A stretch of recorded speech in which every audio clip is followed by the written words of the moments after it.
Olá, nós estamos começando a série Anatomia dos Afetos, como ser feliz no amor e na família, e hoje nós vamos falar sobre o olhar. O olhar para ser feliz no amor e na família. É um livro que eu e a doutora Camila estamos escrevendo há um tempo. Ele já está no forno e você vai poder aprender um pouco, inicialmente, sobre essas 8 portas de percepção que Deus criou para que nós fôssemos felizes no amor e na família. Por que a gente não é feliz no amor e na família?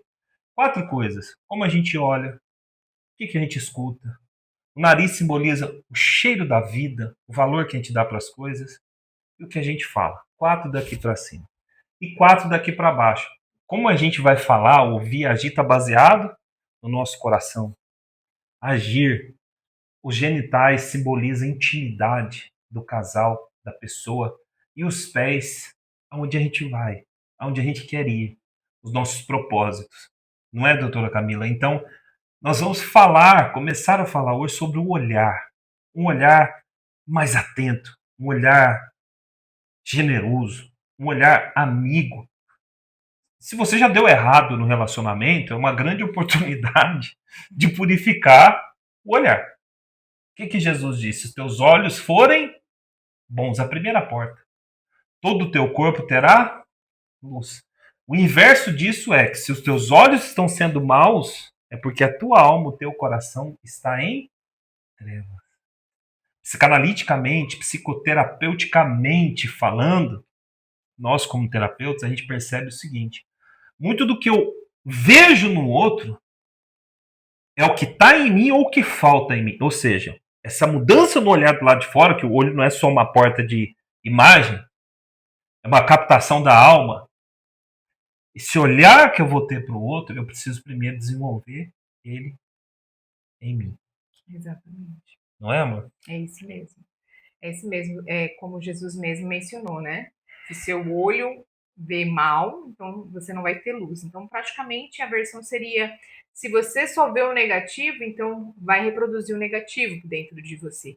Então, a partir do momento que você aprende a amar, porque o amor é uma decisão. Então, você aprende a amar aquela pessoa e começa a olhar ela com os olhos, né, diferentes, de maneira positiva, porque muitas das vezes é muito mais fácil você olhar os defeitos daquela pessoa, julgar aquela pessoa pelos defeitos e esquecer todo ponto positivo que aquela pessoa tem e o que ela representa na sua vida. Né? É muito fácil, depois de um casamento, depois do cotidiano, nós esquecermos de como foi o nosso relacionamento de namoro, né? Que é aquela parte gostosa, aquela parte da paixão, de vamos ficar perto, vamos ficar junto, de fazer algumas loucuras, de viajar à distância. Então a gente esquece de tudo aquilo devido ao nosso cotidiano, no nosso dia a dia, dos problemas pequenos que vão aparecendo e da maneira que nós olhamos para ele. Né? Então, se nós olharmos com um olhar singelo, sereno, né? Assim como Cristo olha para nós, nós vamos aprender a lidar com outra pessoa, nós vamos aprender a amar outra pessoa através dos seus pontos positivos. E os negativos, todos nós vamos ter, não é mesmo? Não tem aquele que não tenha. Então, imagina se a pessoa que está do meu lado só começa a olhar o meu negativo e eu começo só a olhar o negativo dela, esse relacionamento não tem tendência de fluir. Ele não vai fluir e ele não vai chegar onde ele possivelmente poderia chegar. Né, que é o nós olharmos para as pessoas que nós vemos hoje de 30, 50 anos de casado e vermos que eles têm intimidade até mesmo no olhar, eles conhecem o que eles vão falar sem mesmo abrir a boca.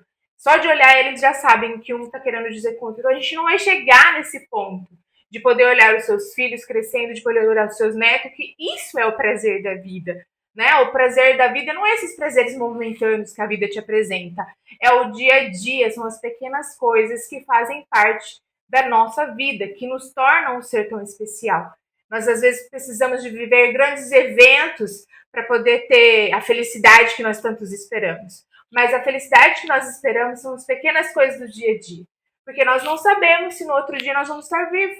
Então, se a gente ficar esperando grandes eventos, como nós vamos ser felizes? Né? Deixa os grandes eventos para a gente viver com mais alegria. Mas o dia de hoje nós vamos viver com aquela alegria que importa, que acolhe, que é verdadeiramente importante para nós.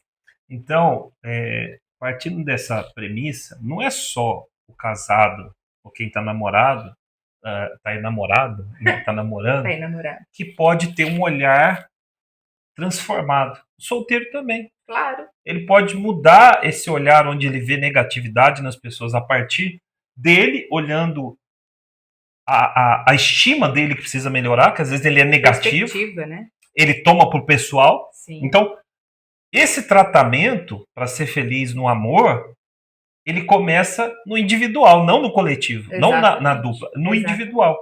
E uma outra coisa que você falava, eu pensava, é o seguinte: o vinho, dependendo da forma que ele é armazenado, enfim, e tem lá oxigenação, e arrolho, lugar, eu aprendi isso na Itália. Quanto mais o tempo passa, melhor ele fica. Sim. E dependendo da forma que ele está armazenado, ele vai virando vinagre, vai ficando amargo. Então, o olhar de alguns casais foram ficando o quê? Amargo. E o de outros foi ficando mais apurado. Suave. Mais apurado, é isso aí. Mais suave. Mais suave. Vinho doce não é vinho, né? Eu não sou certeza. bebedor de vinho, nem a Camila, não tomamos nenhum tipo de álcool, mas o vinho, ele tem na sua premissa essa coisa de quanto mais tempo, melhor. Mas não é melhor só porque foi legal, a Camila falou, adocicada é uma forma poética, porque exatamente o olhar precisa ser poético. O olhar precisa ser doce, e né? Precisa em ser, muitas ocasiões. E precisa ter uma boa dose de humor. Eu me vejo, às vezes, com a Camila, a gente rindo de coisa boba, que alguém vai falar, meu Deus, dois bobos aí, dois idiotas. E a gente, na verdade, não está sendo dois idiotas, a gente está sendo o quê? Feliz. Então, a mensagem que nós queremos deixar através desse livro, dessa série, que é o começo do livro, é só o primeiro capítulo, que é as 8 portas de percepção, começa pelo olhar, não é, amor? É isso mesmo. O que tem feito a gente ser um pouco mais feliz, porque esse negócio de definir a felicidade, nós somos o mais feliz. Em todos os sentidos. E essa coisa de definir. Tem flexibilidade entre o casal, né? É isso aí. É a maneira de olhar. Eu não vou falar que a gente é o teto, porque a felicidade, ela é utópica. Cada um tem a sua felicidade. Então o casal ele tem tudo para dar errado. Por quê? Porque um vem de uma família, outro vem de outro. Mas por que ele dá certo? Porque há uma mudança no olhar. Isso mesmo. No olhar. Por que eu e a Camila, nós temos tido dias mais felizes do que tristes? Vocês conhecem algum casal que briga o tempo todo? Então você está tendo dias mais tristes do que felizes. E aí seu casamento já está condenado. Porque é uma questão de tempo para você não suportar. Então precisa mudar o quê? O olhar. Exatamente. Olhar. E uma das coisas que eu estava pensando aqui ninguém ensina, né, como vai ser a vida de casado. Nós somos solteiros e entramos na vida de casado. Ninguém ensina isso. Não existe um método. Cada um vem com a experiência do seu pai e da sua mãe. Existe o convívio familiar, existe a sua personalidade e existe os seus traumas, né? Então você leva toda essa bagagem para um casamento onde você vai viver com uma temperamentos diferentes, totalmente diferente de você, né? E o que é mais importante nisso? Seria legal, o ideal, a gente podermos nos tratar, né? Nos conhecer, né? Antes de você entrar, né, num relacionamento tão sério que é o casamento. Eu não consegui fazer isso antes, eu já estou casada e tenho problemas. Então, o ideal seria recorrer a tratamentos, a sessões de terapia, a recorrer a Deus, né, que é a nossa base para tudo, a nossa fonte. Deus de pode tudo, mudar o nosso olhar. Claro que sim. Purificar o nosso olhar. Exatamente. Então, eu acho assim, você já casou e não teve essa oportunidade, então vai agora buscar essa oportunidade de uma maneira, através de leituras para casamentos que são direcionadas a relacionamento, através de você buscar sessão, por que eu sou assim, por que eu olho assim, por que às vezes eu sou tão perfeccionista, como eu poderia melhorar isso. O que acontece com as pessoas é que elas não dão o devido valor àquilo que elas estão vivendo até o momento que elas perdem. Então, naquele momento que você está no seu relacionamento, faça perguntas a você mesmo. Como eu posso melhorar? Ai, meu Deus, essa área eu não consigo melhorar, eu não dou conta. Então, você vai melhorar outras áreas, né? Essa eu dou conta, então eu vou melhorar. E começa a fazer mudanças diárias e pequenas para que isso comece a... mas ele não está mudando em nada. Não importa. A mudança vem de você, porque até que você mude o que você tem que mudar, ele vai ver a diferença e também vai querer fazer algo diferente, algo igual ou algo parecido, para que vocês vivam em comunhão e união. Um vai completar o outro. Às vezes a Exatamente. paciência de um vai passar para o outro. E se o Exatamente. outro é muito devagar, o que é mais acelerado vai ajudar o outro a dar mais uma levantada, que é o nosso caso. Exato. A Camila é bem mais tranquila e eu sou bem mais acelerado. Eu aprendo com ela e ela comigo, a gente acha um ponto de equilíbrio. Porque eu estava pensando, esse olhar que você muda, não é um olhar que o outro é vítima, mas é um olhar generoso. Isso. É um olhar piedoso, é um olhar de misericórdia. Não é um olhar vitimista também, eu tô com pena dele, mas é um olhar de amor, de falar, poxa. E nem se achar porque a partir do momento que você está olhando a outra pessoa com um olhar diferente, você é melhor do que ela. Ai, sim, eu sou mais parecido com Cristo do que aquela outra pessoa. Não. Você tem que olhar diferente, mas da maneira correta, não se achando melhor ou mais importante ou mais humilde, né? Você tem que fazer pelo objetivo correto, que é manter uma família, que é estar com a família unida, que é ter esse relacionamento presente.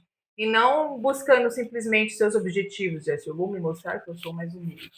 Né? Então, a gente tem que ter essa perspecção, né? Essa perspectiva das coisas. Né? Até porque é sobre as portas da percepção, que é perceber o quê? A pessoa olhando para ela, eu talvez sou mais dinâmica e o outro não é. Isso não faz de você melhor. Então é um olhar para dentro para falar, poxa, algumas coisas eu sou melhor, mas eu não sou melhor em tudo. Até porque quem tem muito talento tem muito trauma. Por trás de uma pessoa vitoriosa, conquistadora, tem uma vida, uma bagagem, uma dor muito grande. E é isso que a gente vai aprender aqui. Eu espero você toda semana para a gente falar sobre, inicialmente nessa série, as 8 portas de percepção dentro da anatomia dos afetos, como ser feliz no amor e na família, e vai ser conosco. Junto. Eu não abracei ela antes porque a Camila está grávida, já tem alguns quilos aqui, né? Não vou colocar mais um quilo aqui de peso. Mas você vai estar conosco. Nós somos um casal de terapeutas, mas acima de tudo nós somos seres humanos. E a gente quer falar do nosso coração para o seu coração, tá bom? Exatamente. Um grande abraço e que Deus te abençoe.